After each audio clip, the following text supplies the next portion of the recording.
Tonight, we're drifting back to a slower world, when vacations were stitched together by timetables, postcards, and patient miles. Before cheap flights, travel wasn't a sprint through the sky, it was a gentle climb through towns, rails, and waves. As we get comfortable, tell me in the comments, where in the world are you watching from? I'll imagine our route passing by your doorstep as we begin. Before cheap flights stitched the world together overnight, the ocean itself was the itinerary. You didn't so much depart as you gradually loosened your grip on the shore. The day began with a suitcase that clicked shut like a promise, a taxi that rattled over cobblestones, and the first glimpse of the ship. White hull, round portholes, a stack rising like a lighthouse. Porters moved with practiced choreography, luggage tags fluttered, gulls traced slow circles overhead. Tickets were paper, thick, satisfying, and when the agent tore them, the sound felt ceremonial, as if the journey had already started in your hands. On the gangway you became smaller, then part of something larger, folding into a stream of families and honeymooners and travelling salesmen with sample cases. The deck opened into wind and salt and a faint smell of varnish. Somewhere below, a piano rehearsed a waltz. Somewhere above, a ship's bell marked time you hadn't yet learned to keep. You found your stateroom compact but precise, and met your first companion at sea. The porthole, it framed everything. At the dock, it framed your city turning into a postcard. In open water, it framed the sky's moods like a gallery that changed by the hour. Leaving port was a ritual. Ropes thumped, hats waved, confetti unspooled like bright intentions, and a tugboat fussed at the ship's side like a small loyal dog. Then the pier slid backward, or so it seemed, and your home became a line of roofs and distant windows. As the shoreline flattened into a horizon, a gentle tremor travelled through the floorboards, the steady heartbeat of engines finding their rhythm. People fell quiet, then cheerful, then oddly thoughtful, as if boarding the ship had nudged them into a longer sentence than usual. Days at sea arranged themselves into a kind of soft schedule that seemed to rise from the water. Morning began with a knock and a tray.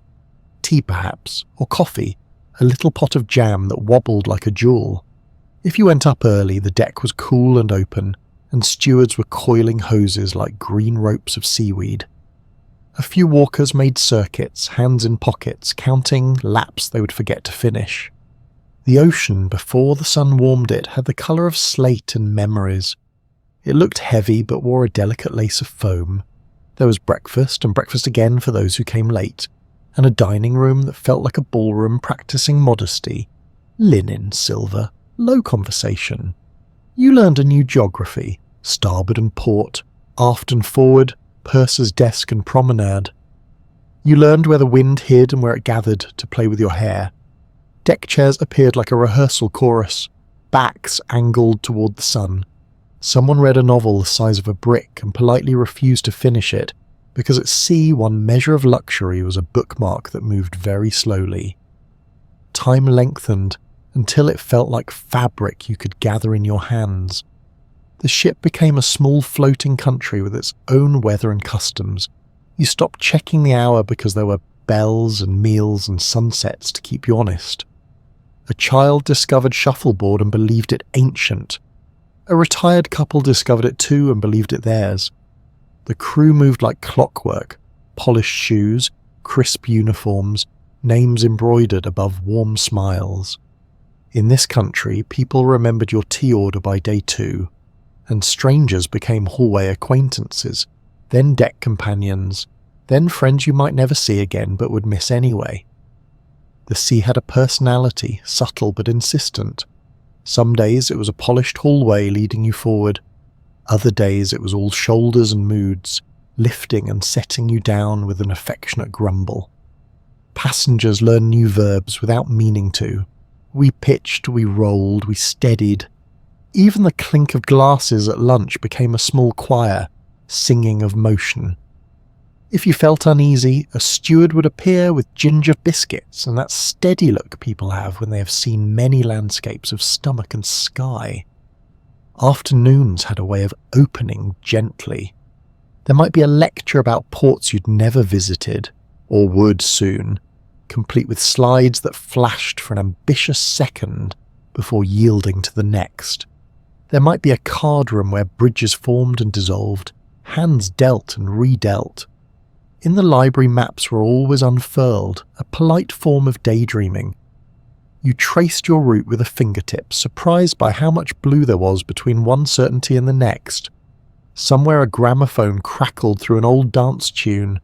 Somewhere laughter bounced down a stairwell and lost its way on a carpeted landing. To walk the promenade was to practice a quiet kind of ceremony. You learned the faces of the sea, the steel blue stretch, the emerald temper, the dusty violet of late evening. You learnt the smell of rain before it arrived, and the way the wind changed its grammar near the bow. You stopped trying to photograph everything. The horizon always slipped a little further away than the frame allowed. Instead, you wrote a postcard with a fountain pen that left a dot of ink where the ship lurched. At sea, you wrote, though what you meant was, between the person I was and the person I might be by the time we make land. Dinners were candle-lit islands. You arrived with a touch of sun on your face and the mild shyness of people who had spent the day watching water. The menu read like a promise, soups with names that warmed the tongue, roasts that had rested, puddings that looked pleased with themselves. You talked to people who wore their stories like well-tailored suits, a teacher travelling to see a painting she had shown to students for 20 years, a mechanic visiting a brother who had written from across the ocean in a careful hand, a young couple whose rings still felt new. The sea made good witnesses.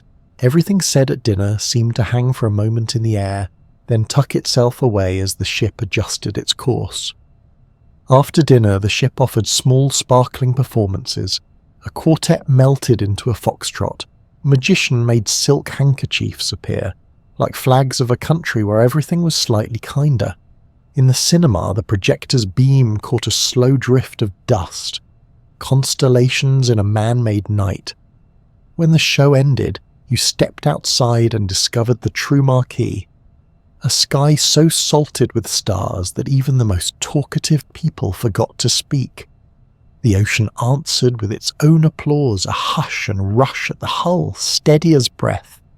Nights at sea were their own lullaby. Your cabin creaked in a friendly language, wood speaking to wood. Somewhere far below, engines hummed with the confidence of creatures that never sleep. The porthole framed a piece of night so complete you could almost pour it into your hands. You felt the ship's slow, certain progress in your bones. It was like being carried, which is not the same as being moved. To be carried implies trust. You gave your body to the bed, your shoes to a tidy pair of slippers, your plans to the next morning's weather. Not every hour was easy. A storm might scatter plates and opinions, remind everyone that travel is a conversation with forces that do not apologize. You would learn to walk with a sailor's stance, feet slightly wider, humor slightly drier. On those days the lounge was full, novels lifted like shields, and someone always knew a song that made the windows stop rattling, even if they didn't. Then the sea would calm as if embarrassed, returning a pale, apologetic blue, and the decks would shine as stewards made quiet work of yesterday's drama. Approach was a slow joy. First a smudge on the horizon, then a line, then a city unrolling itself like a welcome mat. People gathered at the railings with binoculars and fresh patience. The air changed, more spice, more chimney, a new arrangement of gulls.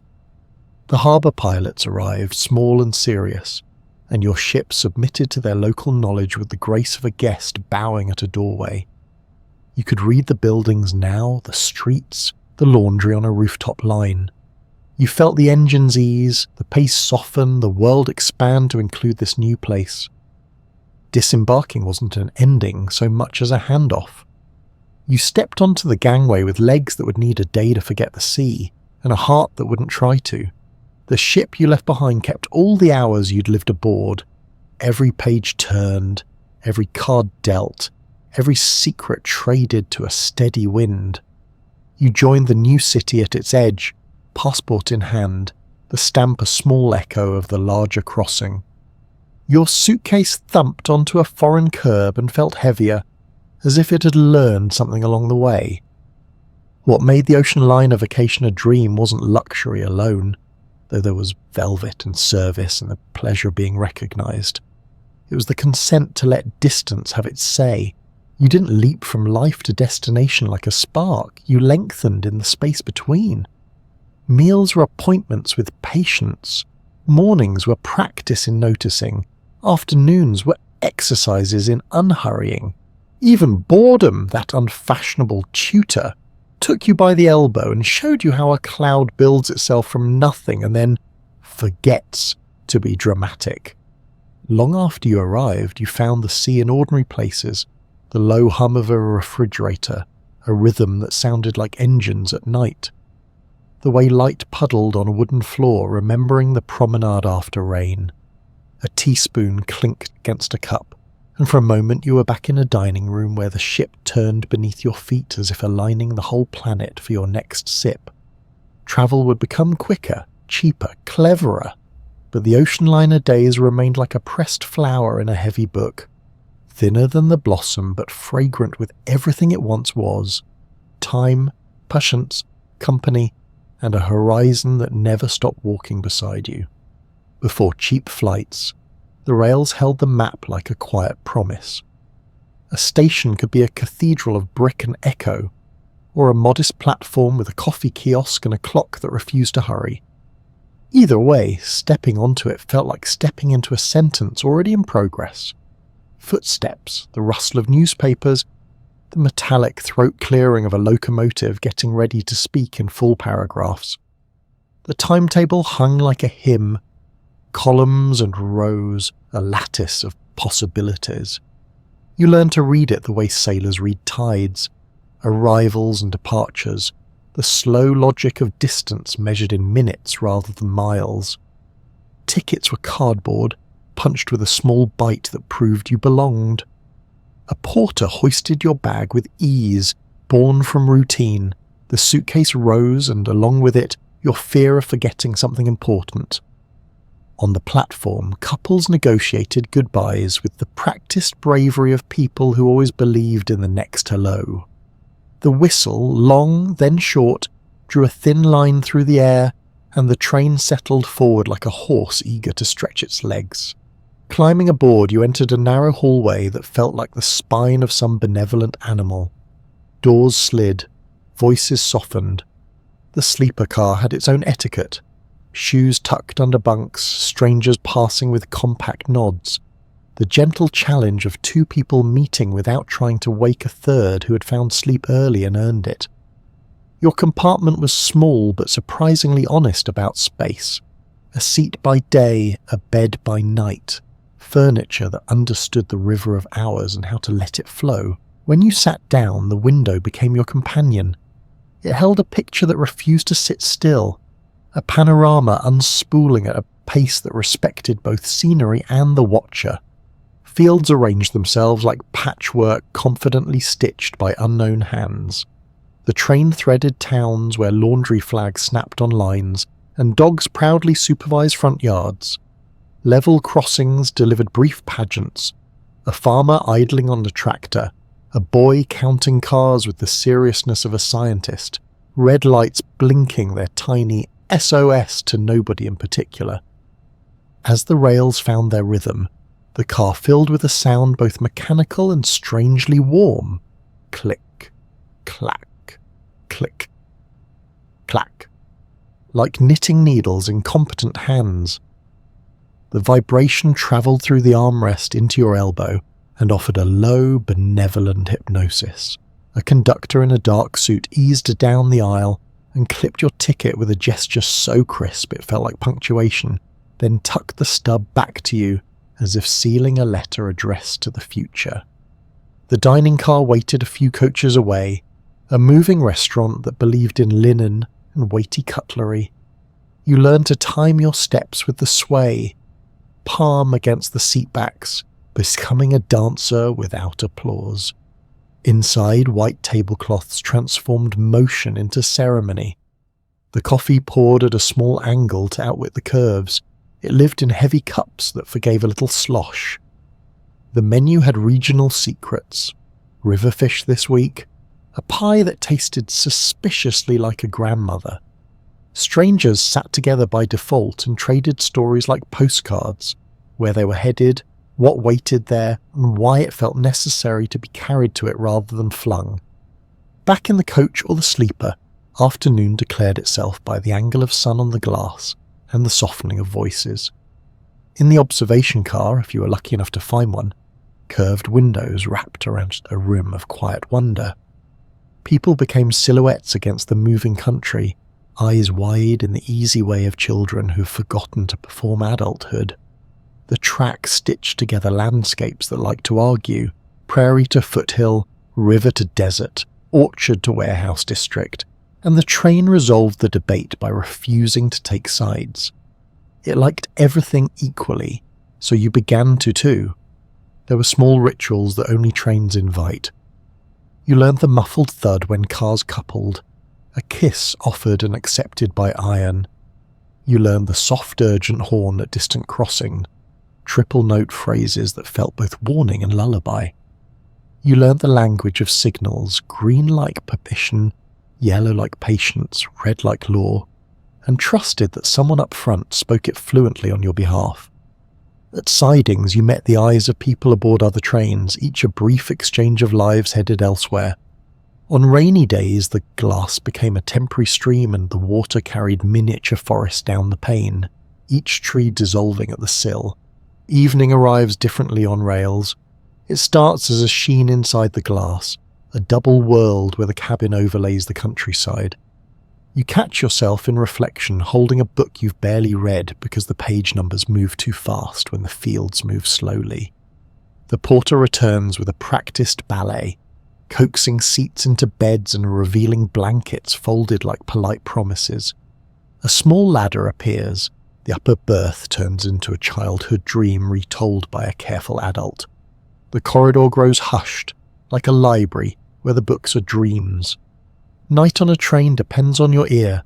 Some hear drums, the crossings counting time in quartets.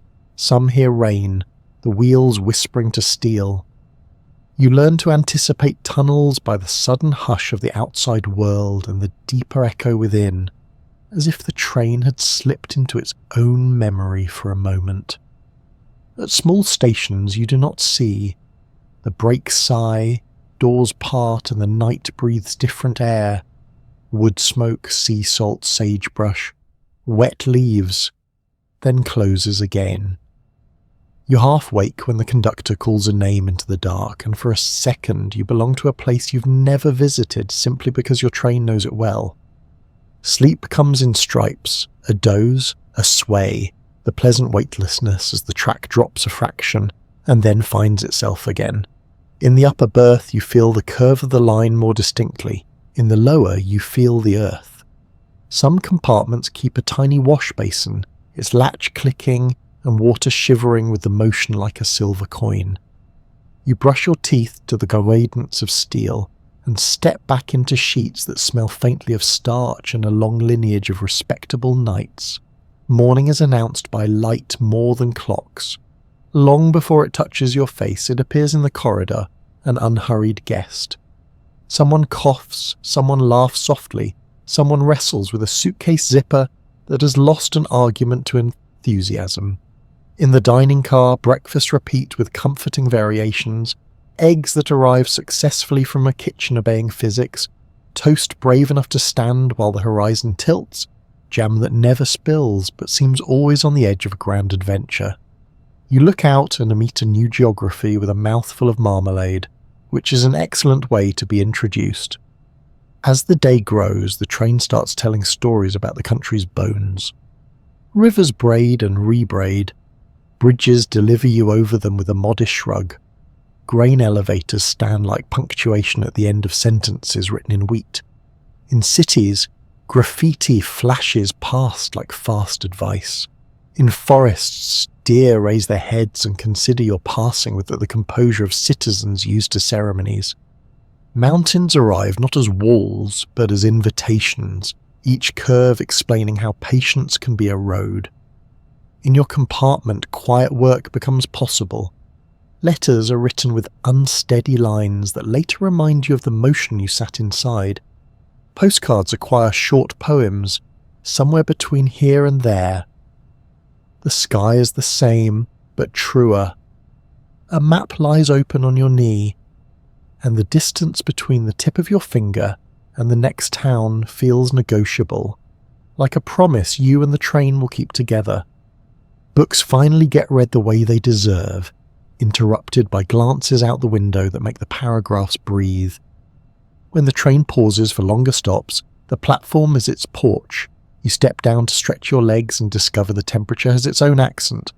Vendors offer newspapers, coffee, apples, and advice.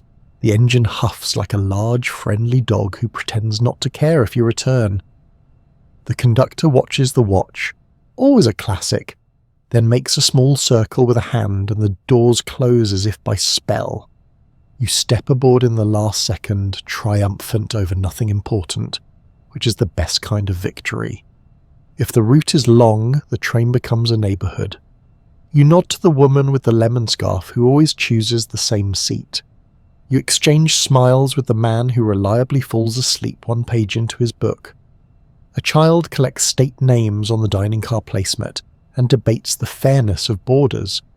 The staff become quiet heroes. Steady feet, steady visible faces, the custodians of everyone's small comfort. When delays happen, tempers rise and fall like summer storms, but the rails keep their patient logic. Nothing comes faster when glared at. Everything eventually arrives exactly at the speed of steel. Approach reveals itself before arrival. More signals, more sidings, more rooftops gathering like birds on wires. The train slows to examine its reflection in warehouse windows, then turns toward a broad platform where the day waits with open hands. Luggage appears, miraculous and ordinary, and people unfold into their errands, reunions, and unsure beginnings. You pause for one last look down the length of the cars, struck by how a corridor and a window have carried you from one chapter of yourself to another.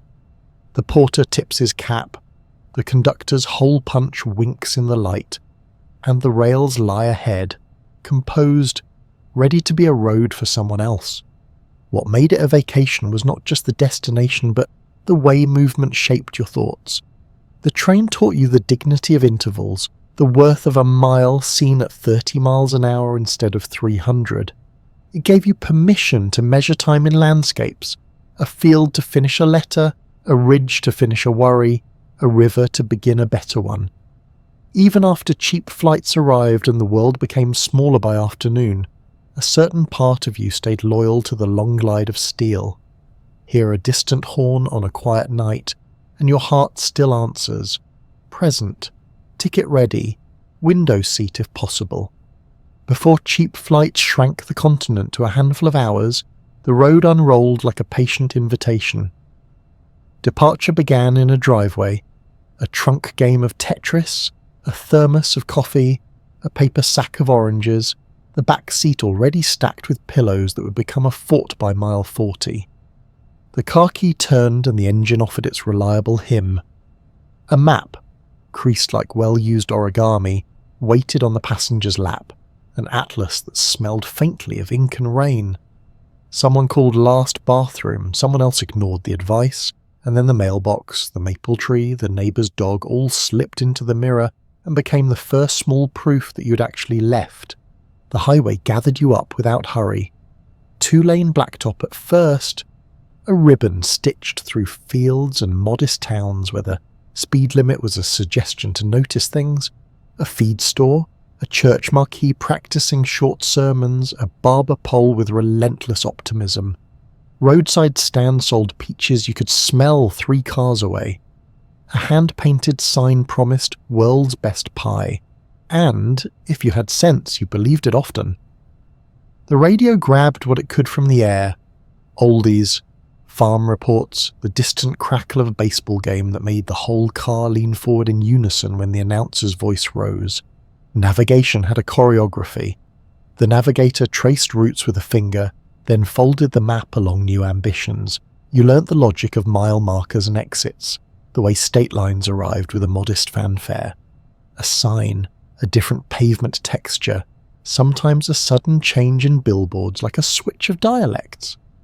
When interstates arrived, blue shields and green signs took over, but older roads kept their charm, shouldering along main streets that wore neon like jewellery. Motels announced their vacancies with red script that flickered bravely at dusk. Vacancy meant a pool out back and ice in a cheerful bucket. No meant you kept driving and told stories to pretend you weren't disappointed. Diners taught you the grammar of the road. Coffee refilled before you knew you wanted it. Menus that ranked breakfast by the number of eggs. A waitress called everyone Hon with egalitarian affection. Jukeboxes blinked in chrome corners, and each booth knew how to keep a secret. Pancakes the size of hubcaps arrived with a butter square that melted like an apology for everything you hadn't yet seen. You learned that pie could be seasonal or simply necessary, and that a slice at 3 in the afternoon was the same as a promise that the road would keep treating you kindly. The car became a moving living room. Games were invented and retired in the span of a state. License plate bingo, the alphabet hunt, silhouettes against the window, guessing animals from barns that were obviously barns. A sibling's elbow became a border negotiated by treaty. Someone read aloud until their voice frayed, then the book was traded for quiet, that soft, companionable kind that roads are very good at fostering. Sunlight moved through the car like an unhurried visitor, crawling across dashboards, warming knees, turning dust motes into a private galaxy.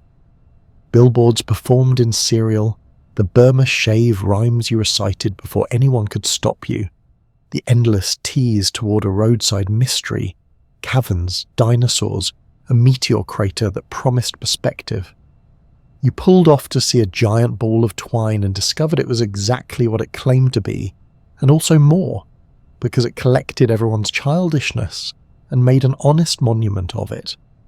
Gift shops smelled of cedar and sunscreen, postcards spun on wire racks, and the cashier placed fragile hopes in a paper bag. Snow globes, a small bottle of local honey, a root patch for the child who had decided a denim jacket was a kind of destiny. Cars had personalities and diets.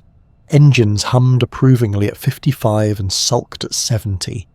Windows rolled down with muscles, letting in wind that turned hair into wild banners. Air conditioning, if you had it, was respected like a miracle and rationed like one too. On long grades, the car seemed to gather itself, then crawl, then crest with the proud sigh of an old mule. A breakdown, because there is always one, taught humility at the shoulder's edge. Hood up, everyone out, heat like a hand on your back. A stranger stopped. The hood came down, the engine coughed itself into forgiveness, and gratitude tasted like ice water in a service station paper cone. Small towns specialised in welcomes. The water tower said the town's name like a friendly introduction. Main Street offered angle parking and window displays that trusted glass. You wandered second-hand stores where old vacation spoons tried to find new hands. A theatre marquee promised 2 features and popcorn with real butter. At dusk, porch lights clicked on one by one as if rehearsed, and the motel pool gathered the day's kids into a chorus of splashes that the cicadas politely accompanied. Long days stacked themselves into a geography of memory. Plains extended like a kindly dare. Cornfields made hypnotists of us all. The mountains did not appear so much as a symbol from rumours on the horizon. Blue at first, then textured, then close enough to critique. Switchbacks offered the dashboard a new career as a shelf for gum wrappers and fear. You pulled into a scenic turnout and discovered binoculars made you incapable of speaking in complete sentences. A chipmunk considered your existence with professional curiosity. Somewhere a sign warned of falling rocks and you looked up, dutiful and late. National parks were the road trip's cathedral. A ranger circled a map in pencil and you believed every loop could change your life. Trails smelled of pine and sun-warmed stone. Viewpoints delivered precisely what they promised, and then extra like a generous aunt. At night, the campground spoke in soft liturgy. Tent zippers, a pot lid set on a picnic table, the long breath of a parent watching stars with a child who would remember this exact sky when other skies grew complicated. Firewood snapped, marshmallows surrendered, a story tripped over its own details and nobody minded. The car's clock, always slightly wrong, became a benign dictator. You learned that leaving early didn't guarantee arrival, only better light. Midday heat turned the horizon into a mirage, and gas stations into sanctuaries, where you could count insects on the license plate and feel oddly accomplished. Rest areas were their own ecosystem, maps behind glass, dogs negotiating treaties on patches of grass, vending machines that offered the taste of airport without the cost. You discovered the peculiar bravery it takes to eat a sandwich you assembled on the trunk while wind tried to steal the napkins. Motels told your fortune. The good ones smelled faintly of chlorine and laundry, had towels that hugged rather than scolded, and curtains that kept the sunrise until you were ready. The questionable ones introduced you to the concept of sleeping atop the covers. Television flickered with the weather from 3 states away, and the air conditioner announced on off like a stubborn poet.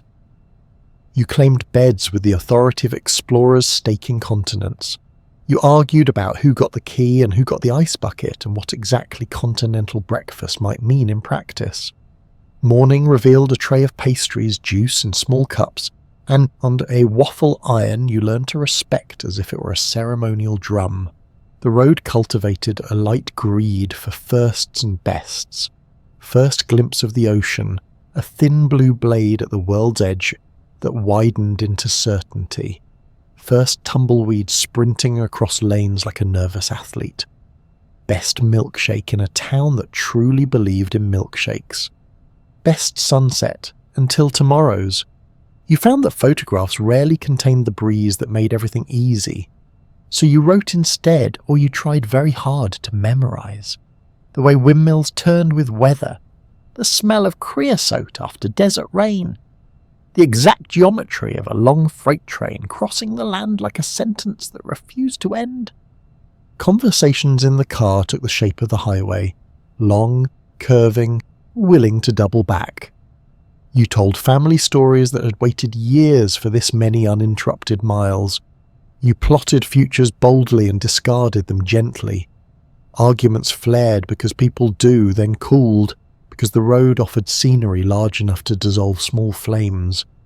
Silence became a third companion, reliable and without agenda. You started to understand time by exits rather than hours, which surprised you not at all and pleased you very much. When cities appeared, they did it with theatre. Overpasses braided themselves like hair. Lanes multiplied. Billboards found their loudest voices. The skyline challenged the clouds. The river under the bridge flexed. You arrived as all travellers do, a small creature in a large plan, grateful for signage. Museums, ball games, bookstores with local staff picks, late-night pizza on a curb. You let the city stamp you, and then you left with an imprint you could not fully explain to anyone who hadn't felt that exact breeze between those exact buildings. Eventually the loop closed, or the line reached its period. Home reappeared with an exaggerated normalcy. The same mailbox, the same maple, the same dog practicing custody of the same yard. The car exhaled as if it had been holding the weight of your seeing. Unpacking took less time than packing. Souvenirs found windowsills, maps were folded wrong and didn't mind.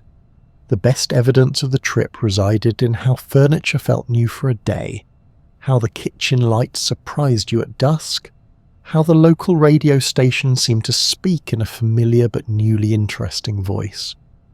What made those road trip vacations their own kind of magic wasn't merely cost or convenience. It was the covenant between motion and noticing. The car gave you a way to move at the speed of details. Distances had the courtesy to explain themselves. You learned that a country is not a line you fly over, but a collection of nooks that will tell you their names if you park and listen. Even now, when flights offer afternoon miracles, some part of you still thinks in mile markers. Hear a late train in the distance, see a sun-faded vacancy sign, smell asphalt warming at noon, and your hands find the old posture on the wheel. Your eyes widen for the next curve, and you remember how sweet it is to become yourself one town at a time. Before a vacation began with a cursor hovering over a Book Now button, it began with a small bell on a tidy counter and a person who knew the world by heart. The travel agency had a front window that glowed with possibility, posters of Capri's Blue Grotto, a surfer holding a bright board like a secular banner, a train winding through pines toward a mountain that looked both friendly and solemn. Inside there was the smell of paper, and not just any paper, but purposeful paper. Brochures with satin covers, carbon copy forms, ticket jackets with little pockets like secret compartments. A brass pen on a chain waited at a Formica island that had heard enough dreams to be very calm about them. You didn't browse alone. You sat down and spoke your plan into someone who specialized in turning hopes into timetables. "We want a week somewhere warm but not obvious," you'd say. Or, "My parents always talks about the Cotswolds." Or simply, "We have 12 days and a window that closes in August." The agent nodded the way a tailor nods, already seeing shape and seams. There was a big book, or many, with pages that resisted your fingers because they were meant for hands that knew the rhythm. Schedules, seasons, blackouts, promotions, routes that treated geography like a puzzle, whose pieces changed sizes when you weren't looking. The agent slid a brochure across the desk and you became very quiet. Glossy water had that effect. The dates at the bottom of the page were like the secret door in a childhood story, clearly visible only once someone showed you where to look. There was a gentleness to the interview. "How early do you like mornings? Do you prefer a room that hears the ocean or only sees it? Are you the sort who eats dinner late because the day refuses to let you go? Do crowds give you energy or take it away?" Every answer narrowed the world by an inch, in a good way. You were no longer choosing among continents. You were deciding between the beach with the turtles and the beach with the sand that sings. The agent had a drawer of phrases: shoulder season, connecting time, open jaw, and used them like careful tools, trimming away the parts of travel that snag. Phone calls were placed to numbers that rang in far-off offices where someone kept a ledger using a pencil that had a habit of chewing its own eraser. Lines crackled. Voices said each other's names with relief. The agent rested the receiver on a shoulder and wrote while talking, an ambidextrous music. You listened to prices arrive as if they were weather reports, changing a little, then settling, then offering sunshine if you could leave on a Tuesday. Airlines had personalities, and the agent knew them the way a neighbourhood baker knows which loaf will crack just so. "If we go outbound on the morning flight, you lose half a day but gain your sanity," they said. You believed them because they spoke from the archives of other people's missteps. Paper gathered into a constellation. There were airline tickets, thick cardboard rectangles with your name spelled as if it were a legal spell. Each coupon stacked like chapters. There were hotel vouchers that promised a bed, not just an address. There were meal plans circled in pencil, car rental agreements that warned you about fuel with a seriousness normally reserved for philosophy. The ticket jacket took it all in like a tidy suitcase. When the agent folded it shut and slid it across the counter, you felt that small transfer of gravity from their desk to your life. You paid with a check that looked suddenly heroic, or a credit card that sighed through a metal slider, imprinting its raised numbers onto a carbon slip. The agent tore the top copy for you, the good one, and tucked the rest into a drawer that smelled faintly of thermographic ink. A little calendar appeared so you could see the trip sprawled as a line of boxes. "We'll hold these until Friday," the agent said about one set of dates, and you nodded. Understanding that the world moved like a carousel, you grabbed the brass ring or watched it pass, then waited for the next revolution. Brochures multiplied at home, spreading across the coffee table like a colony with civic pride. You learned hotel categories by photographs, crisp corners on bedspreads, pools with either a diving board, fun, or a statue, careful, expensive. Descriptions you said friendly boasts. Steps from the beach meant you could count them.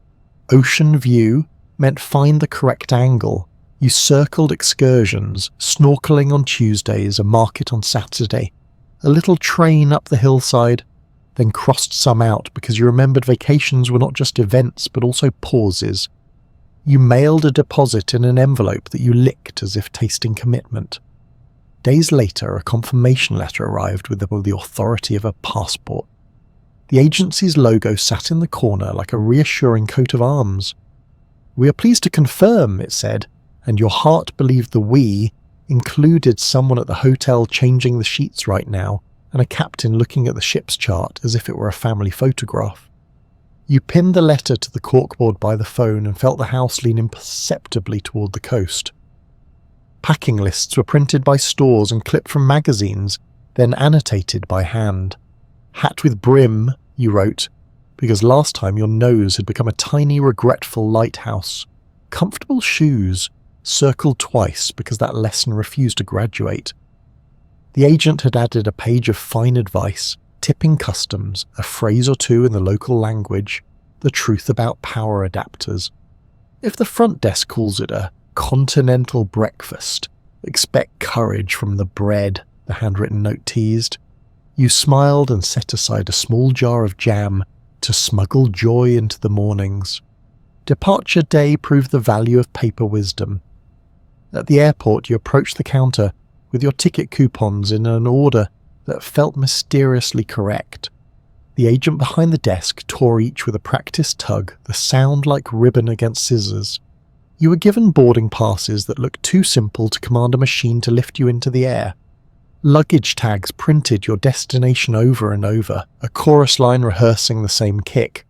When a gate changed, you didn't panic. You opened your folder and found an airline map that made sense of the shuffle. Information soothed like tea. Your hotel understood you before you arrived because a fax had crossed oceans in a midnight whisper. Name, date, room preference, late check-in. The clerk smiled as if you were a friend of a friend, and in a way you were. On the nightstand, a small envelope held breakfast coupons, prepaid tokens that turned morning into ceremony. The envelope's paper was flimsier than your ticket jacket, but the feeling it gave was the same, prearranged kindness unfolding on time. Midway through the trip, an excursion guide failed to appear. In the world of screens, this would become a customer service saga.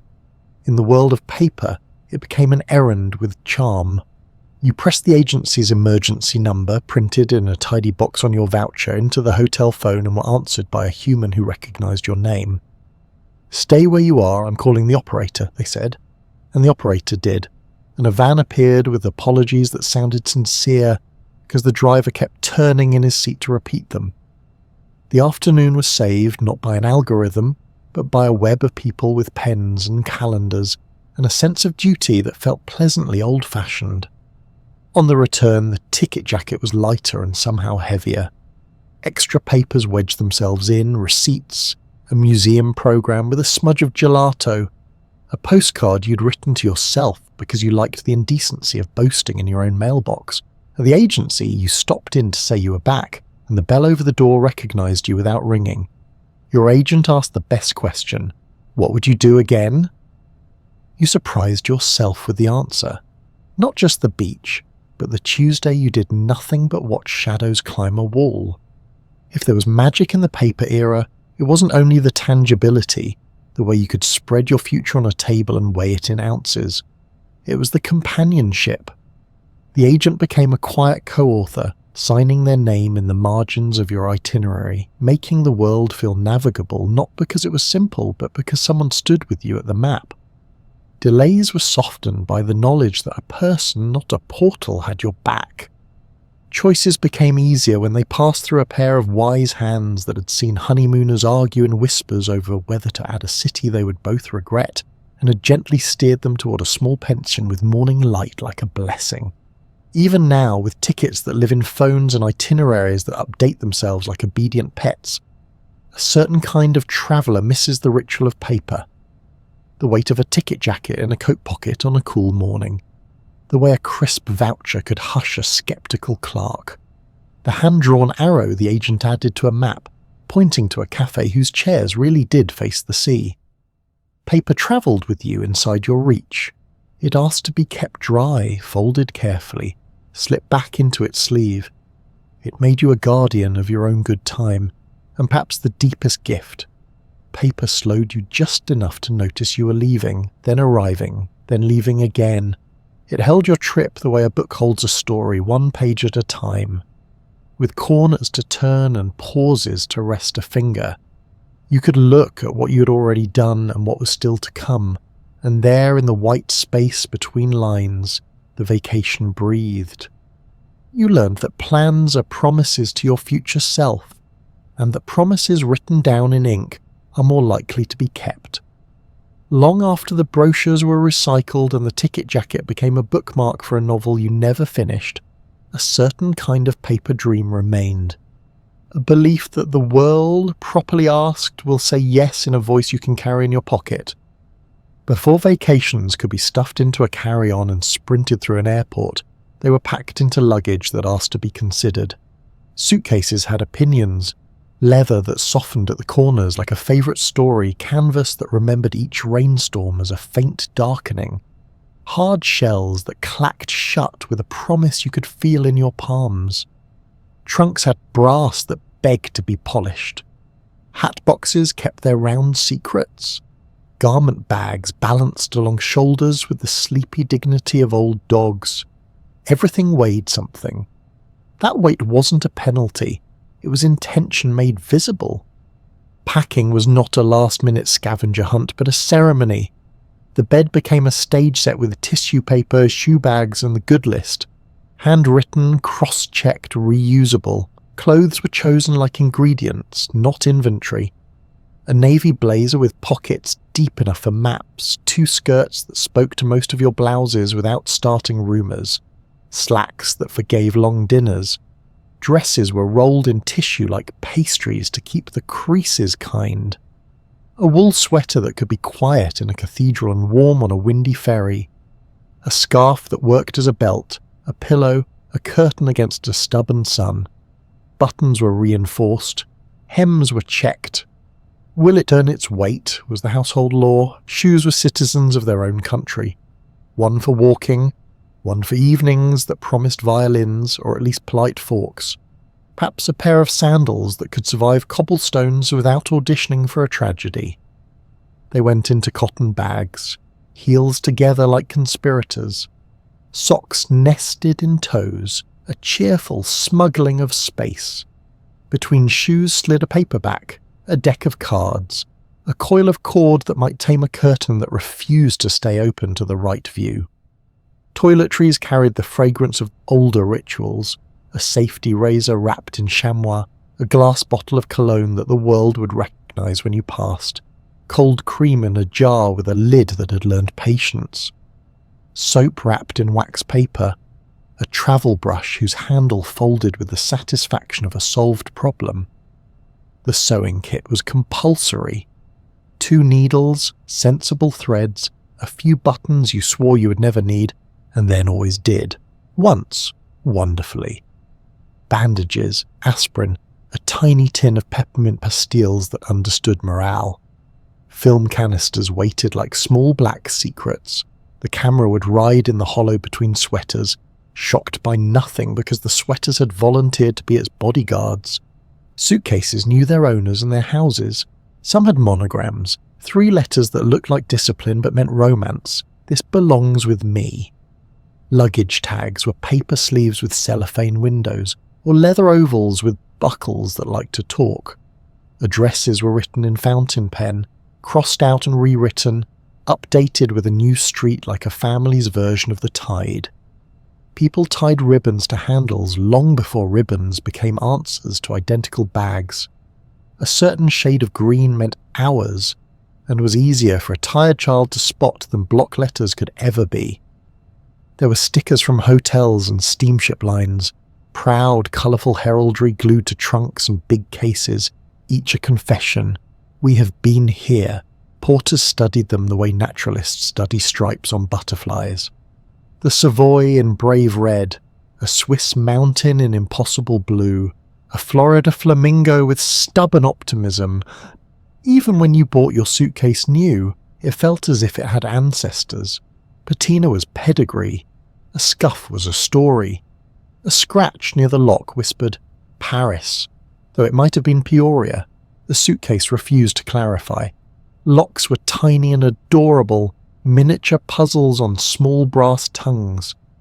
Keys lived on a string inside a zippered pocket where you promised yourself you would never, ever forget them again. The click of a real lock implied faith. In strangers, yes, but also in systems, a porter here, a baggage room there, a claim check that matched a tag. Claim checks were small cardboard moons torn from larger planets, stamped and stapled to life. You kept them in your wallet the way you kept a photograph, with attention and a trace of superstition. Departure had choreography. A bellhop with a trolley that hummed across lobby marble. Suitcases stacked by size, heaviest low, handles outward like handshakes. In train stations, red caps wheeled their moving towers, whistling a tune that made your feet forgive the weight of your coat. On piers, trunks were numbered in chalk and disappeared toward a cavern that would, astonishingly, produce them on the correct continent. The car roof rack wore a net.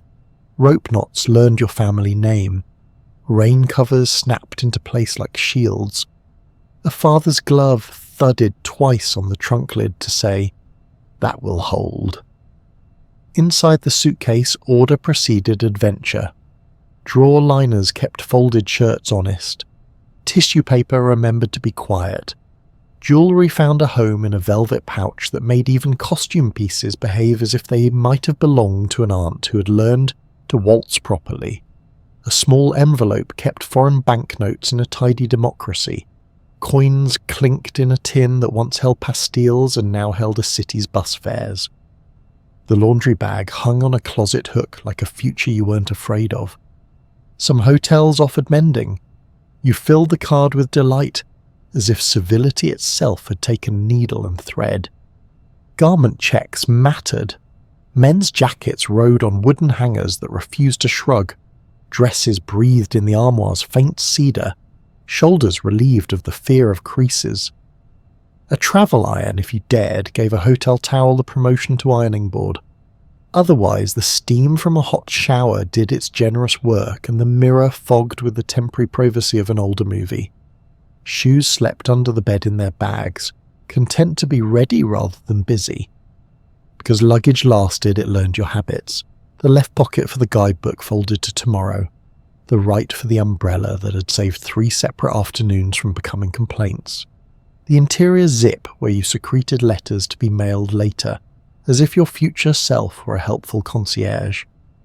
You could find your passport in the dark, and sometimes did, out of an abundance of caution and a long friendship with worry. Weight was not the enemy, it was a tutor. It taught you to mean it. A heavy case asked, "Will you wear this twice, thrice? Can this jacket talk to 4 dinners? Is the second pair of black shoes a plan or a fear?" The arithmetic of ounces against usefulness sharpened the mind, but not the teeth. You left room for the unexpected. A book you would love so much you'd carry it against your will. A linen shirt that a market stall insisted was really your colour. A stone from a beach that seemed to hum your name when you weren't looking. Outbound, the suitcase closed with a sigh of discipline. Inbound, with a grin that admitted greed. Breakdowns and repairs were part of the biography. A handle's stitching failed in Siena, and a cobbler rescued it with honest thread and an opinion about tourists in July. A wheel, when wheels were still an exotic upgrade, caught a pebble in Chicago and forgave you by Montreal. A zipper sulked. You soothed it with a pencil's graphite. In a hardware store smelling of rope and tin, you bought a new luggage strap the colour of a fire engine and decided to become the sort of person recognised by that stripe at a distance.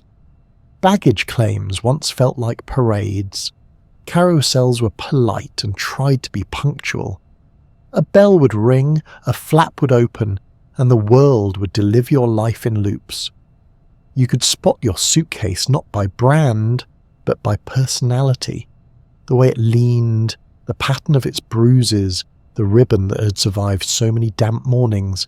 It now looked like a wisdom more than a decoration. Claims agents wrote notes on cards with carbon paper. Lost bags were not lost, but delayed, and this euphemism had the soft hands of people who meant to find them. Most of the time they did. Left luggage offices were the world's most honourable closets. A counter, a ledger, a frowning clock, a clerk whose memory could beat a filing system. Your suitcase received a tag tied with string and a place on a wooden shelf that knew many accents. When you returned, the clerk reached without looking and produced your case with a magician's timing. You paid a coin and felt oddly forgiven for wandering off. At home again, unpacking was a second trip in reverse. The suitcase exhaled warm shirts that smelled of other soaps and new altitudes. Sand appeared in unlikely corners, the cuff of a pair of pants, the crease of a map, as if a beach had left breadcrumbs in case you needed to find your way back. Receipts came to light like pressed leaves. A boarding pass hid in a side pocket next to a small handful of foreign coins that would become a kitchen drawer's haunted choir. You wiped the case with a cloth, sabuto it, yes, people did, and tucked it back into the closet with the respectful space owed to any object that had carried you kindly. Because luggage lasted, it became family. A trunk knew the attic's summer heat and winter's patience. A suitcase remembered siblings. It travelled with one, then the other, then their son to university. A hat box retired into a sewing basket and still smelled faintly of perfume when it felt sentimental. When a handle finally failed beyond remedy, somebody said, "She had a good run," and they meant it with real affection. A piece of luggage could outlive a decade of fashions and a season of fads. It could outlast a job and a haircut and a crush. It was stubborn in the best way. There's an honesty to objects that plan to stay. They do not flatter you into overpacking. They negotiate. They do not pretend to be weightless. They ask you to carry, and carrying changes your posture toward the world. You arrive knowing exactly what you brought and what you chose to leave behind. You feel the handle in your hand the way a sentence feels when you've picked each word. The suitcase rests against your leg in a queue and you know, without checking, that the passport is in the side pocket, the book is waiting, the scarf is draped just under the zipper, and that somewhere between the sweaters is a camera that will forgive your mistakes and celebrate your luck. Even now, when bags spin on slick wheels and pass through airports as frictionlessly as thoughts, there's a particular pleasure in a case that remembers. The crease at the corner insists that adventure bends, but does not break us. The sticker from a long-closed hotel says that hospitality is not a building but a practice. The handle, warm to the grip, tells you you've done this before and will again. Lasting luggage makes a small, stubborn argument in favour of care. Choose, fold, secure, carry, repair, repeat. In that cycle lives a gentler kind of travel, the kind that lets your belongings be companions, not gear. The kind that makes every arrival feel like a handshake between the person you plan to be and the person the journey has allowed you to become.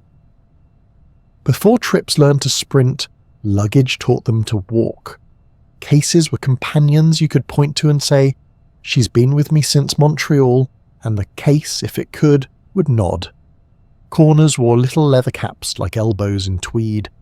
Handles thickened with the oils of many hands.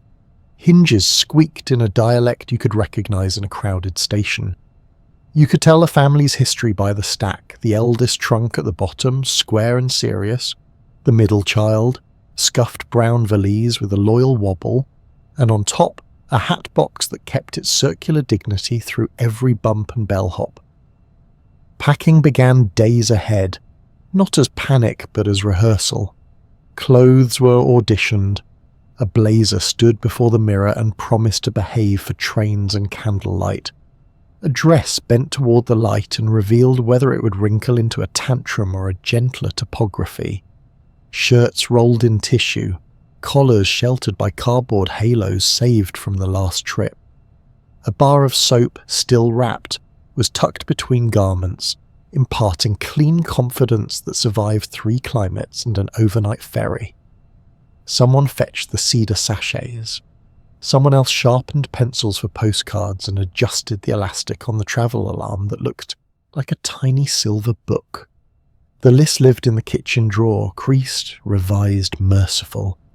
It remembered what you always forgot: cufflinks, bobby pins, the good pen, an extra pair of reading glasses, safety pins that had the power to rescue an evening.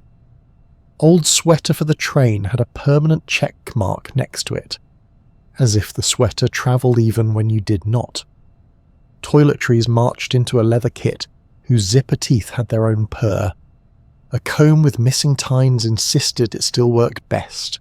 A jar of cold cream made peace with a razor that took real blades and a patience you prided yourself on owning. Bags smelled like the places they'd slept. A little cedar, a little attic, yesterday's sun.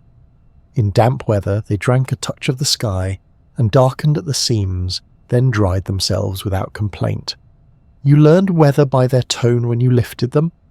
Winter made them heavier with wool. Summer lightened them with linen. Spring tricked them with hopeful extras. The question was never, can I lift this? But, is this worth lifting? A pair of shoes might argue for its citizenship. The suitcase, acting as judge, demanded evidence. Will you dance twice? Will you make walking softer? Can you stand rain like a local? The shoes answered honestly or stayed home. Each case had a right way to close, a geometry you discovered like a lock's secret number. Socks padded the gaps between camera and sweater. The guidebook slipped into the flat pocket by the hinge, where it would wake first when the lid rose in a strange room. You learned the pressure that turned a bulging lid into a tidy meeting of edges, the firm, even lean that whispered, now. Then came the strap, bark brown and hole-punched by years, drawn tight across the case's breadth and buckled with a click that sounded like the start of a journey. Labels mattered. Thick hotel stickers with heraldic crests, mountain silhouettes, seas the colour of certainty. Even if you never stayed there, the sticker could be a vow. Someday. A porter once read your trunk like a biography and asked, "Good season in Lisbon?" And you said, "Perfect." And it became true as you said it. Paper tags frayed at the corners and were layers, new over old, like years on a tree. Your address, written in the hand you use for recipes and condolences, stared bravely from a little window. When you moved, you threaded a new card under the clear film and felt time shift inside the handle's leather. At stations and piers, luggage set the tempo. The trolley's soft clatter echoed under vaulted ceilings. Bells announced trains. Foghorns announced departures you'd feel in your legs for the first hour ashore. Porters knew the physics of piles, wide to narrow, heavy to light, and always the fragile case, a tin of biscuits for an aunt, a new hat for a life you hadn't yet met. Tucked where chance could not find it. You tipped in thanks for care, not speed. Your claim checks lived in a wallet pocket so sacred you'd refuse to keep anything else there, in case jealousy causes mischief. On board, cases taught you to inhabit a room. Drawers accepted folded shirts the way a good listener accepts a story. A wardrobe swallowed the garment bag with an appreciative hush. You lined the top drawer with the tissue, set jewellery in a shallow nest, and slid a postcard under the lamp base to remind yourself to write it before the last day's scramble. Shoes nested under the bed, toes toward the wall like well-behaved children in church. The laundry bag hung by the door, a future forming slowly and sensibly. A promise that the return trip would be lighter in spirit, if not in weight. The slowness of luggage had ethics. Because it lasted, you learned to repair. A handle loosened in Naples, a cobbler laced it tight with wax thread, and a story about a cousin who worked the night trains. A lining tore in Duluth, a grandmother's needle put it right by lamplight, her thimble tapping time on the case's rim. Zippers sulked, were offered graphite, forgave. Straps frayed and were retired to the hall closet with the quiet dignity of tools that had done their duty. When a new strap arrived, red as resolve, the bag stood a touch taller, as if complimented. Customs in those days treated luggage like literature. Open to the right page, answer a few questions, close with a soft thump. A polite official lifted a layer, admired a sweater as if it were an argument well made, and waved you through. Sometimes a tin of tea was taxed and you felt fleetingly like a smuggler in a very mild novel. More often the suitcase proved its honesty and was rewarded with a chalk mark you hated to wipe off, as if erasing a blessing. Because luggage carried more than clothing, it carried versions of you. The pocket with foreign money transformed you into someone who could buy cherries in a market without counting out loud. The inner sleeve holding concert tickets suggested you were the sort who knew a hall's acoustics before the first violin tuned. The mesh pouch with the folded rain cape implied you respected weather enough to befriend it. Even the old scarf knotted to the handle, faded to the colour of old sea, said you were willing to be recognised by your own belongings. Children learned travel from suitcases. A small, stiff case the colour of schoolroom paint held a toothbrush, a book with pictures, a bear whose ear had needed surgery. The child closed the latches with solemn care and carried the world's lightest important thing down a hallway that suddenly seemed very long and grown. At night in a motel, the little case sat on the chair like a guest of honour, and the child slept better for knowing. The bear was in there with the book, both listening to the ice machine's distant lullaby. Hotels met luggage halfway. Bellmen watched the rain and wrapped cases in plastic with a tenderness that made you forgive the weather. A concierge produced tape and an extra tag as if performing magic. In old pensions, the stairways had narrow turns that taught your case to move sideways, a dance step you never forgot. In grand hotels, the elevator mirrored you and your bag, and for a second you looked like people in a magazine. Two travellers who trusted their shoes and their itinerary equally. Departures at the end of vacations turned closets into courts of review. What never left its hangar earned a raised eyebrow. What worked twice earned future citizenship. You wrote notes on the list. Fewer ties, more handkerchiefs, wool over cotton, a second book rather than a fourth shirt. The suitcase accepted your verdicts without sulking. It had no interest in your wardrobe's vanity, only in your comfort in a place not yet yours. Homecoming had its own unpacking weather. In winter, steam rose from the kettle while suitcases yawned open to release a milder climate. In summer, the house smelled of dust and afternoon. The case gave back salt and wind. Sand shook free into the rug, small, glittering proofs you'd gone somewhere with a shore. A forgotten postcard fluttered up from the lining addressed to yourself, written on the first day in a handwriting still stiff with routine. You smiled at your own early optimism and slid it into the cookbook or the dictionary to discover months later with a burst of weather in your chest. Because it lasted, luggage became heirloom and archive. A trunk stored winter coats when it retired, then quilts, then the wedding dress someone promised to try on, sometime just for fun. A key tied with ribbon hid in the tea tin and was never lost. This made the trunk feel immortal. When the oldest case finally split beyond remedy, its handle was saved and hung by the back door. a place for dog leashes and memories. Your grandfather took that across, someone would say, and the child touching the leather would imagine oceans that smelled like brass and oranges. Modern bags have their virtues: agile wheels, telescoping spines, zippers that vault corners, and yet the old lesson holds. A good case, whether new or seasoned, asks you to choose. It asks you to slow down enough to fold a shirt right the first time, to mend a button before it proves a point across town, to admit that 2 good outfits beat 7 apologies.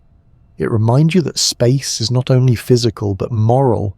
What you carry affects how you move, how you greet a staircase, how you receive a stranger's kindness when they hold a door.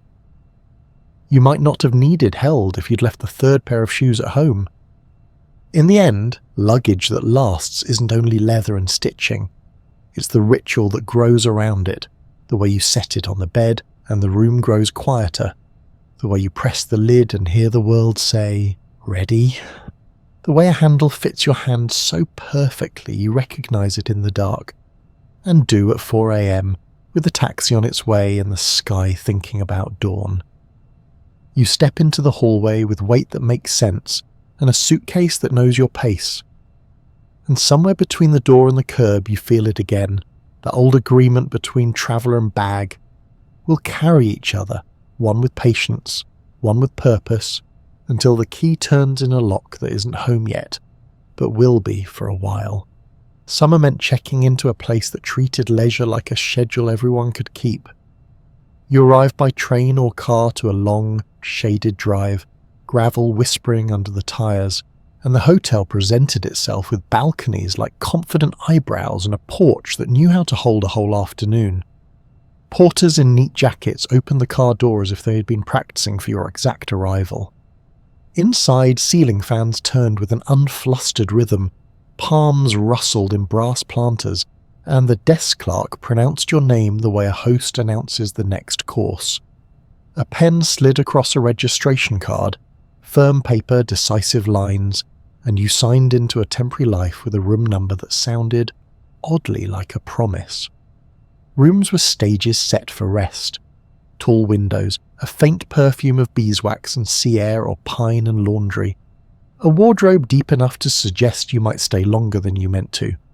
There were bells you could ring for ice or hot water. A pitcher that sweated gratefully in the heat.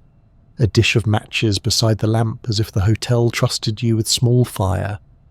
Out on the veranda, wicker creaked in the key of summer as guests arranged themselves facing gardens or lake or ocean, the view acting as the day's newspaper.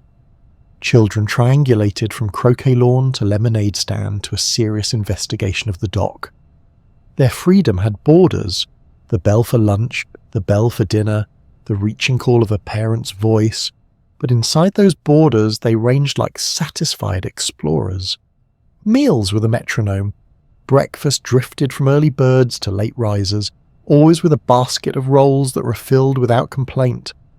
Lunch wore white jacket service and the good casual, tomato sandwiches, soups that understood both cream and restraint, a salad name for the hotel that never appeared anywhere else and therefore tasted proper.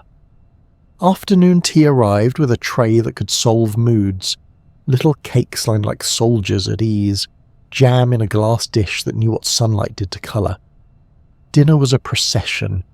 The dining room, panelled or tiled, chandeliers like gentle constellations, encouraged conversation to rise and fall as if led by a conductor. A trio might play. A string of birthdays might be applauded by strangers who were strangers less every day.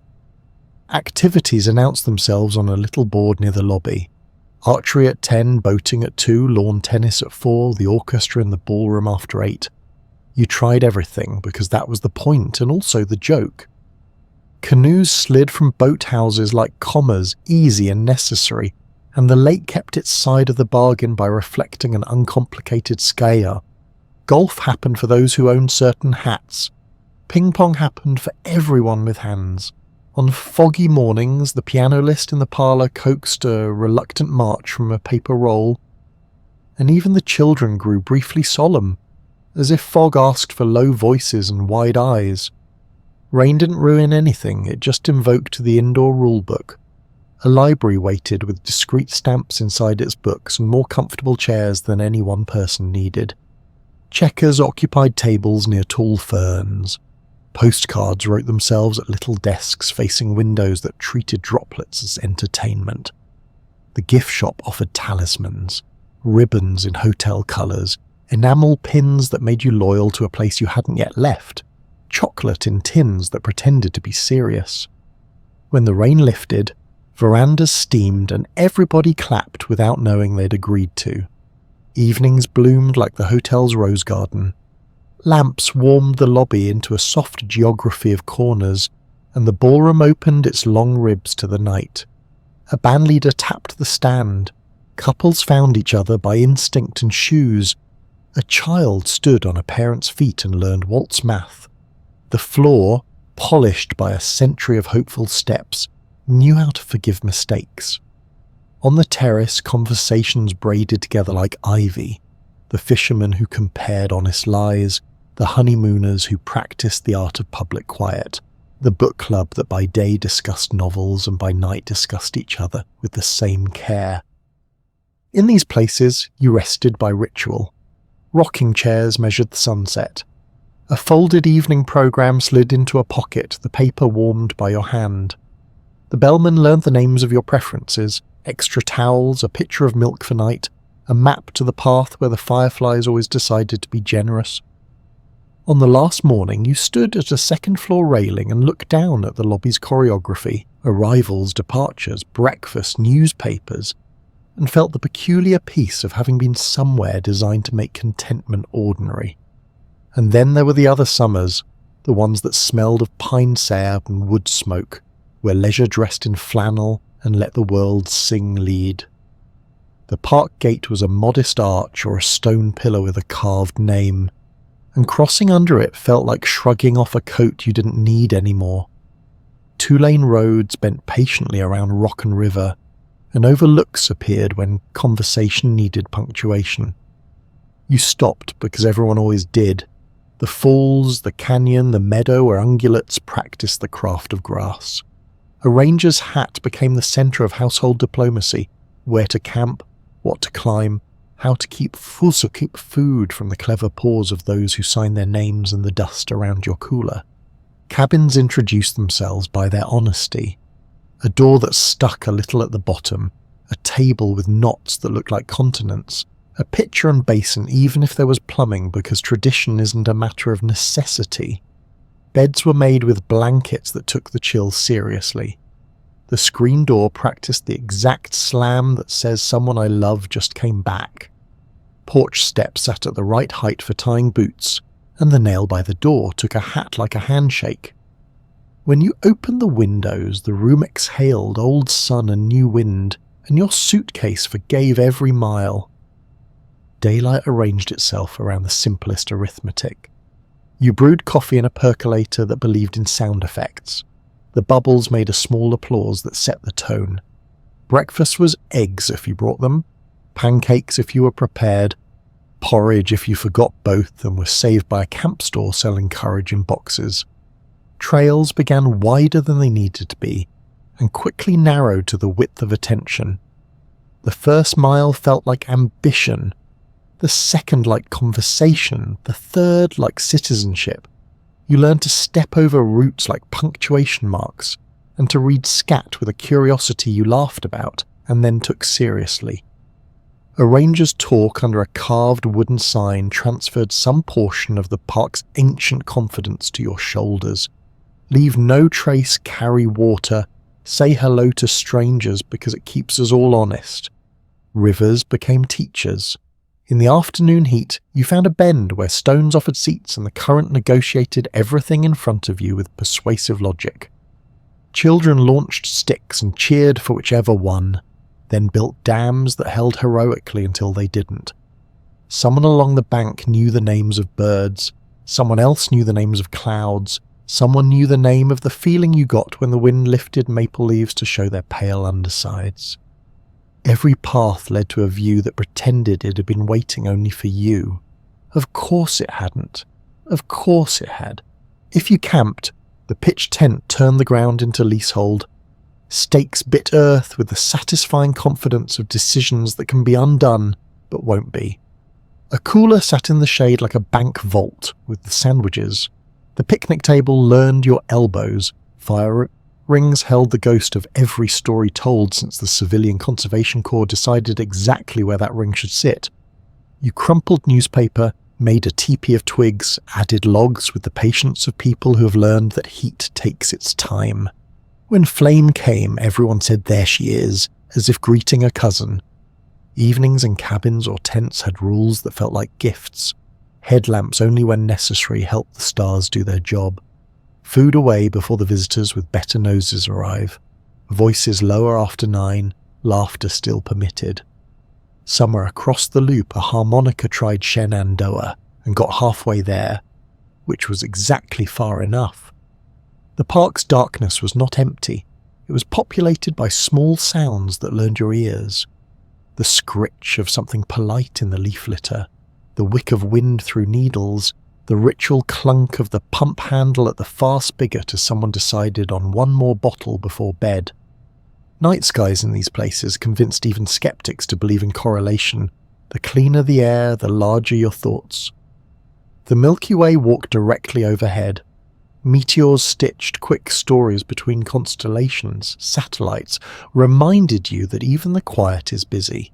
If there was a ranger program at the amphitheatre, you sat on wooden benches and leaned back as a laser pointer explained a history that was also a map.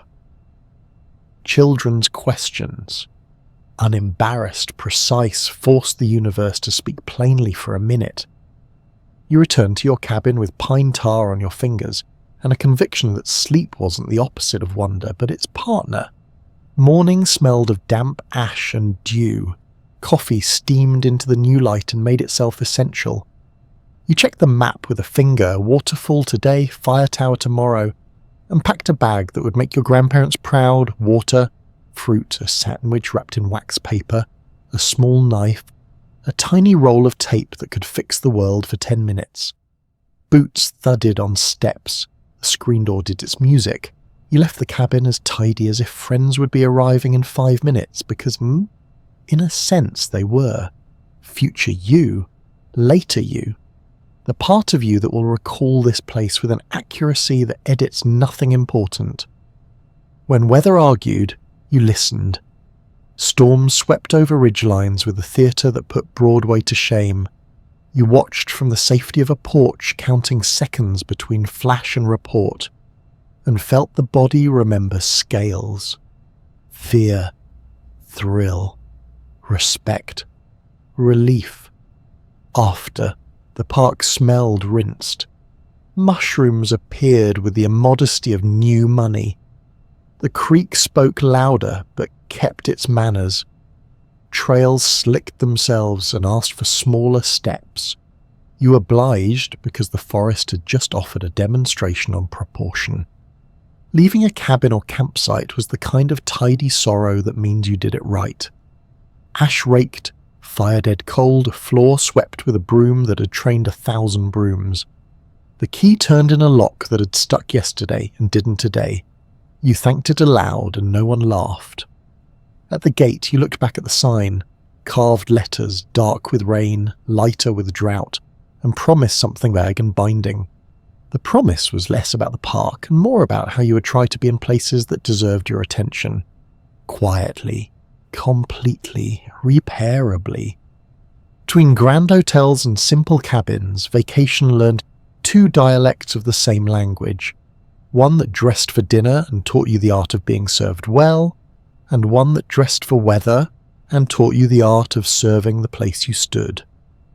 In both, the hours were shaped by bells, call to table or call to trail, and in both, you went to bed held by more than sheets, by a porch's last light or a coal's last glow, by a band's last waltz or a barred owl's last question, and by the pleasant knowledge that tomorrow, by design, would ask very little of you beyond being there with your whole rested self. Before flights made distant wonders feel like errands, travel often gathered around meaning. lanterns of purpose that lit the path long before you arrived. A pilgrimage didn't begin at the gate. It began in a small decision that kept repeating: put on your shoes, write a note for the neighbour, pack a humble bag. The road took its time and you learned to take yours with it. In a bus that smelled faintly of diesel and oranges, strangers shared sandwiches, knitting, psalms. At way stations, you found water and a tiny shrine of objects that didn't make sense to anyone except the people who left them. A ribbon, a coin, a folded paper with a name. Each mile asked quietly, "Are you sure?" And each step answered, "Yes," a little more than yesterday. Arriving at a holy place, however you defined holy, felt less like crossing a finish line and more like slowing to the right speed. The first sound might be bells or wind moving through cypress, or feet on polished stone made smooth by centuries of other feet. You became part of the place's long memory just by being careful with it. Vendors sold candles like little ships of hope. You lit one for the living, one for the gone, then a third because gratitude kept growing heads like a hydra and demanded an extra flame. Pilgrims stood in small private weather systems, some raining, some bright, some fogged but warming. No one rushed anyone else, meaning has the right of way in places like that. Not all pilgrimages wore religion on their sleeves. Some were journeys to a favourite author's house, a ballpark you loved like a friend, a library with steps that looked exactly as the photograph promised. You waited in line for an hour and found yourself crying at a doorway that had never heard your name, because the door knew the hands that had once pushed it open. At music festivals, the faithful traded sleep for songs and mud for legends. You left with a wristband tan and a voice a key lower, and the feeling that your chest had been used as a drum in the best possible way. Fairs grew like temporary cities with honest intentions. County fairs brought the year's work into public. Pies with lattices like perfect arguments, steers groomed until their coats reflected clouds, quilts that turned patience into geometry. You walked the barns and learned a new dictionary. Heifer, gilt, bantam, then walked the midway and met the grammar of delight. Tilt, whirl, drop, scream, laugh. The air braided fried dough with sawdust and hay. At dusk, the Ferris wheel lit up like a patient constellation, and you rose above everything that usually towered over you. From up there, you could see the parking lot fill and empty like a lung, the grandstand turning into an applause factory, the 4-H tent glowing like a lantern you wished the whole world could fit under. World's fairs and expositions announced themselves with gates that borrowed their confidence from the future. You passed under arches that promised tomorrow, saw pavilions explain how aluminum would become a miracle, and how kitchens could look like small spaceships with aprons. Nations built jewel box versions of themselves and handed you snacks as if to say, "See? We are delicious and complicated." You collected stamps in a passport booklet until it became chubby with ink and importance. The monorail, there was always a monorail, carried you above it all, a smooth sermon on the compatibility of wonder and practicality. You believed things at a World's Fair you would not have believed anywhere else, that the phone might show moving pictures someday, that roads could sing under your tyres, that peace might be a technology we could learn if we kept writing letters to it. Festivals in cities taught you to enter a current and let it carry you. Lantern festivals made rivers bloom with patient fire. Cherry blossom vol festivals turned avenues into brief snow globes. Harvest festivals stacked pumpkins like golden arguments in favour of seasons. You ate food handed to you by people who wanted you to love the place they loved. At a parade, the marching band hit the corner, and the snare told your ribcage what to do. You saluted without meaning to. Street performers chose a volunteer who always regretted the hat but never the story. Strangers became a chorus that hummed the same tune for a day, and when the last float passed, you felt both full and gently emptied, the way a good laugh leaves your cheeks sore and your heart obedient. All these gatherings, fairs, festivals, pilgrimages taught the same quiet lesson. that travel is a rehearsal for belonging. You stood with people you had not met and knew, for a few unbroken minutes, what it meant to be pointed in the same direction. You learned to keep a modest distance, to hand a napkin to a crying child who wasn't yours, to step aside so a grandmother could see the dancers. You left with souvenirs that didn't need bags, the call and response rhythm of a crowd, the angle of a banner in wind, the look on a face that had just heard the song it came to hear. And then you went home to tell it, because telling was part of the journey. Cameras, patient companions through all of it, were not yet little or everywhere. They were purposeful, and so was the finger that pressed the shutter. You rationed film like a precious spice.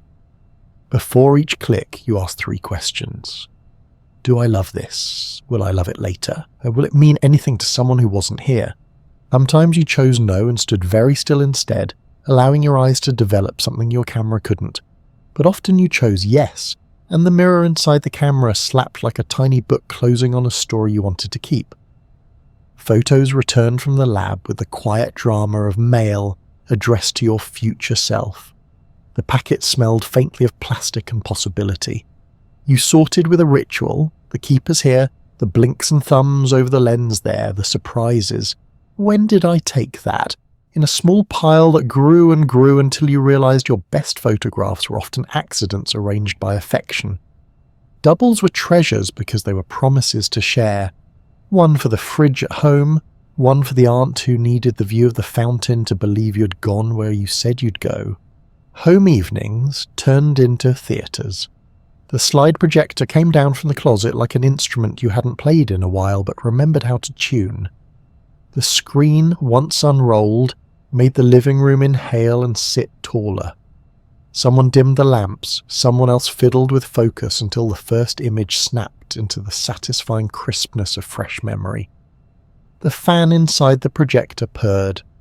The carousel clicked, and there you were, large on the wall trying to keep your hat from flying at the fair, grinning in a crowd carrying paper lanterns, kneeling by a shrine with a candle cupped like a small important heart.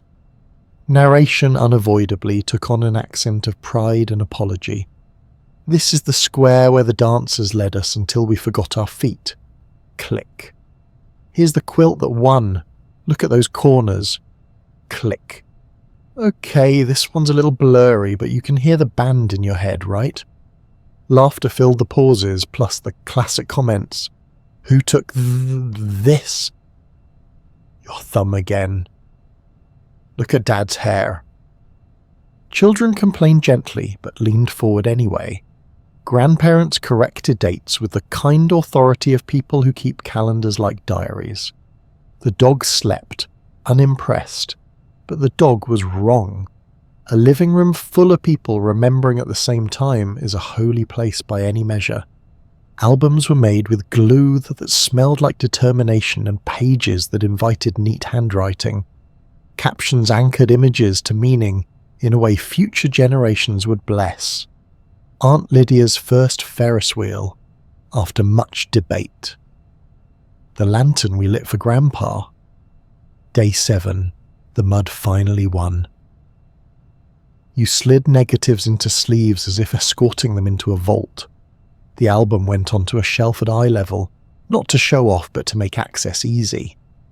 Visiting friends were offered coffee and the sentence, "Do you want to see?" And they always did, because photographs are just invitations spelled differently. Some families kept the ritual going for decades. The slides aged into a palette the world recognized as the 70s, then the 80s, then oh my goodness, were we ever that young? The projector jammed. Someone knew the trick with a wooden spoon. The show resumed to applause because the audience had skin in the game. Occasional mishaps became canon. The upside-down slide that returned every year because the joke was better than the fix. The repeated shot of a sky that must have held something important. The mystery cousin nobody could identify who began to feel like a guardian saint of good trips. What those evenings taught without a lecture was that travel lived twice, once in the moment again in the retelling. Pictures didn't replace the story, they set the tempo, handed the melody back to your mouth. A good slideshow was an excuse to gather, to practice gratitude out loud, to knit a few more rows into the sweater of family or friendship. Long after the fairgrounds had gone quiet and the festival lights were stacked in a municipal warehouse, the memory of the sound the crowd made when the lanterns lifted was kept safe by cardboard, plastic, and a lens that blinked when you told it to.